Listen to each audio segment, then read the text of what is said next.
దేవుడు ఒక్కడే, కానీ విశ్వమంతా అతని అని గుర్తించాడు. ఉదయాన్నే లేవగానే ఎవరైనా మీ దైవం అంటే ఉదయగానే లేవగానే మన తల్లిదండ్రులకి ప్రథమ దైవం అనుకుంటాం. జన్మనిచ్చే తల్లిదండ్రులు ప్రథమ దైవంగా, రెండో వారు కనిపిస్తున్నారు.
ప్రతి శనివారం ప్రతి మంగళవారం మీ పిల్లలకి హనుమాన్ చాలీస పారాయణం నేర్పించినట్లయితే ఎటువంటి దుష్టభేదాలు శిష్టలు ఏవి కూడా వాళ్ళకి వర్తింప చెయ్యవు అని చెప్పేదే హనుమత్ దండకం, హనుమాన్ చాలీస పారాయణం.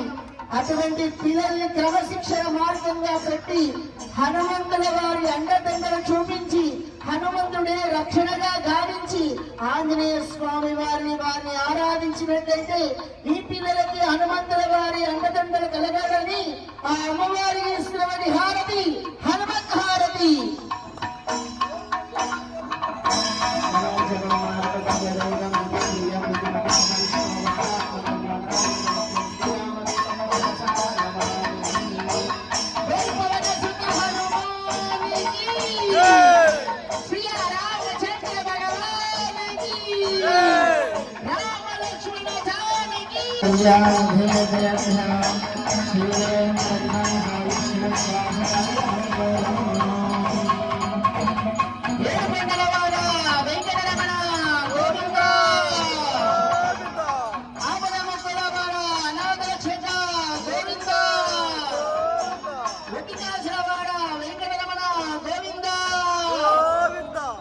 సంభవిస్తే మనం వెళ్తున్న దారిలో మూడుతోనే మనకి ఏమైనా ఎదురైతే దాన్ని కాపాడేవారు పెద్దవాళ్ళందరూ కూడా కాపాడించేవాడు లక్ష్మీ నారసింహస్వామి వారి కదా. యాదాద్రి లక్ష్మీ నారసింహస్వామి వారి దగ్గరికి వెళ్తే బెత్తంతో కొట్టి మరీ పంపిస్తారు. ఎందుకంటే చెడువులు ఉంటే తొలగిపోతాయని చెప్పి మాత్రమే. ఎటువంటి దయ్యాలు కానీ ఏమైనా ఆవరించబడి ఉంటుంటే అవన్నీ తొలగిపోతాయని చెప్పి ఆ క్షేత్రానికి ఉన్న విశిష్టత, ఆ క్షేత్రానికి ఉన్న విశిష్టతని మనం గౌరవించాలి. అదే విధంగా లక్ష్మీ నారసింహస్వామి గారిని అర్చిస్తూ మనం ఏమైనా సరే మూడుతోలు దాటినప్పుడు నిమ్మకాయలు కానీ ఎర్రటి అన్నం కానీ తిప్పి వేసి మూడుతోలో పెట్టేసేయనమ్మా చెప్పే వాళ్ళు చాలా మంది ఉన్నారు. ఇప్పట్లో మూడుతోలో పెట్టేసేయండి లేదా నిమ్మకాయలు తిప్పేసి మూడుతోలో పెట్టేసేయండి అంటారు. అది ఎంతవరకు సాధ్యమవుతుంది? అది నిజమేనా? చేయడం పద్ధతేనా?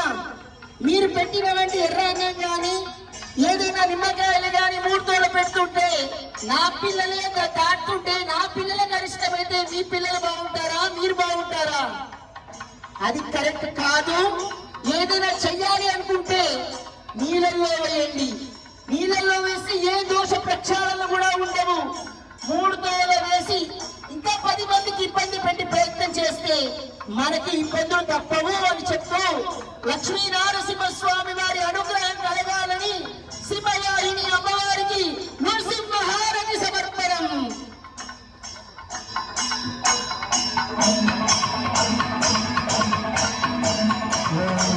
ఉగ్రవీరం మహావిష్ణుం సర్వదేవం నరసింహం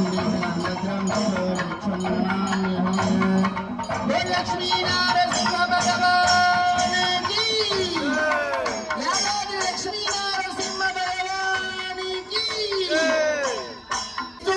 ఆ అమ్మవారికి హారతి సమర్పణ చేస్తూ గజేంద్ర హారతి గజరూప హారతి సమర్పణ.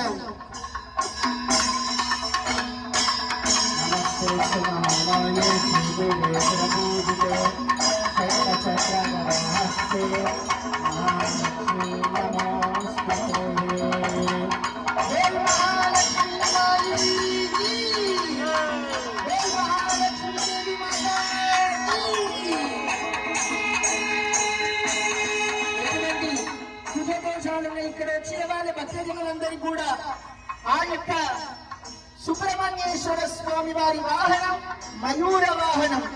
ఎటువంటి కుజదోషాలున్నా తొలగిపోవాలని ఆ తల్లి చెప్తూ, అమ్మ ఈ దర్శనానికి వచ్చిన వాళ్ళందరూ కూడా భక్తజనులకు ఇక్కడ ఉన్న వాళ్ళకందరూ కూడా వివాహం కాలేని వాళ్ళకి కానీ సంతానం లేని వారికి కానీ కుజ దోషములు లేకుండా కాలసర్పములు దోషములు లేకుండా ఆ సుబ్రహ్మణ్యేశ్వర స్వామి వారికి చెప్పబోమని ఇస్తున్నటువంటి హారతి మయూర హారతి చంద్రుక హారతి సుబ్రహ్మణ్యేశ్వర హారతి సమర్పణ.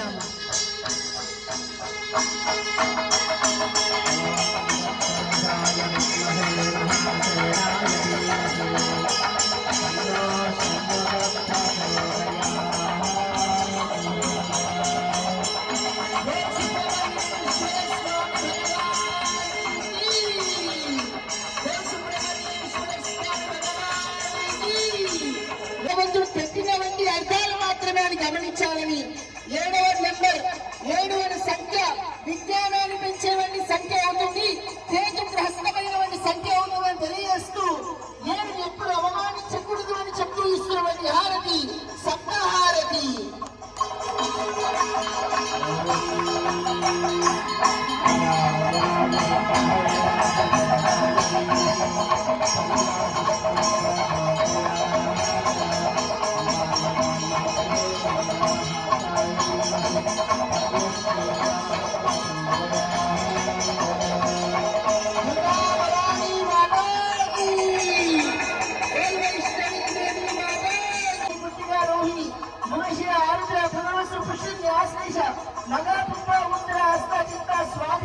విశాఖ అనురాగ జ్యేష్ఠ మూల పూర్వాషాఢ ఉత్తరాషాఢ శ్రవణం ధనిష్ట శతవిషం పూర్వాభాద్ర ఉత్తరాభాద్ర రేవతి ఈ 27 నక్షత్రాలు కాకుండా మరొక అద్భుతమైనటువంటి నక్షత్రము వివాహమైన తర్వాత ప్రథమంగా ఆశీర్వాదం ఇచ్చేటువంటి నక్షత్రం అరుంధతీదేవి నక్షత్రం. ఆ అమ్మవారు ధ్యానిస్తూ అన్ని నక్షత్రాలు ఎటువంటి దోషమున్నా తొలగిపోవాలని చెప్తూ లోక సమస్త సుఖినోభవంతు అన్నట్టుగా ఉన్నట్టు అమ్మవారికి సమర్పిస్తున్నటువంటి హారతి నక్షత్ర హారతి.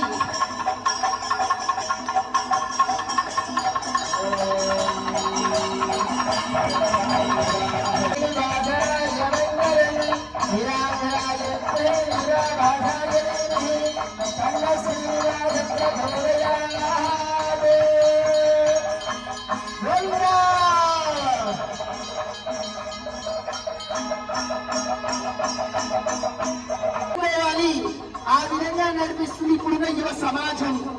కానీ ఆ యొక్క పాదాల దగ్గర ఉన్నటువంటి ధూళి ఏదైతే ఉందో దాన్ని దరిద్ర లక్ష్మి అని భావిస్తారు.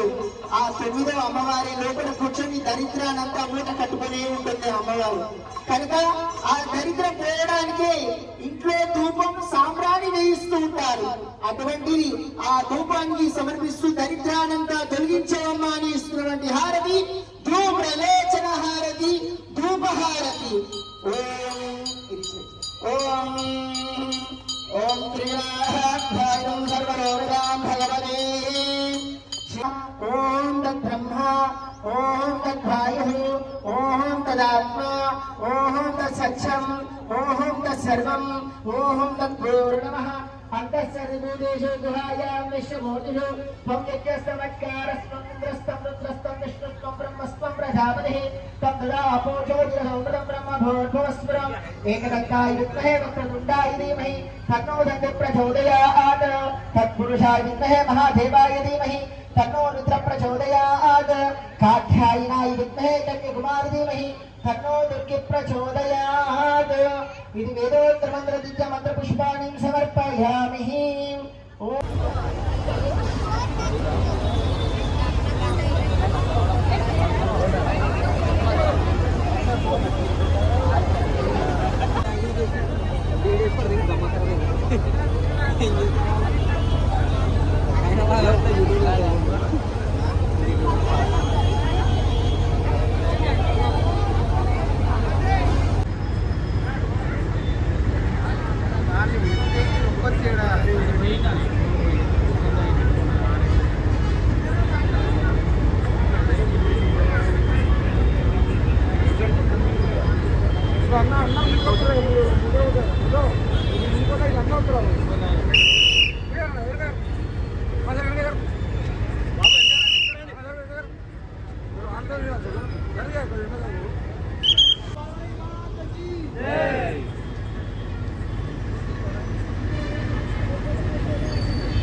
ठीक है बोले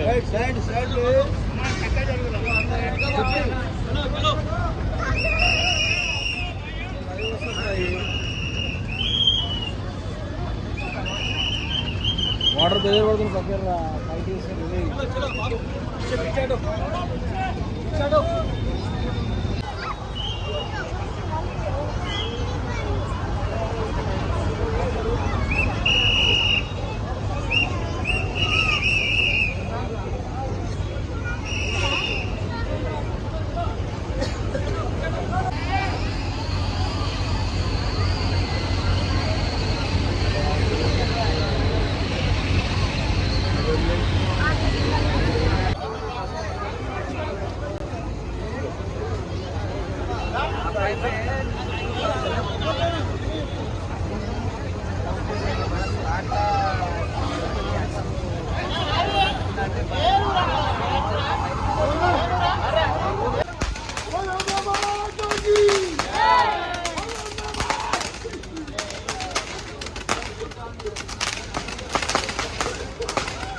జై శ్రీరామ్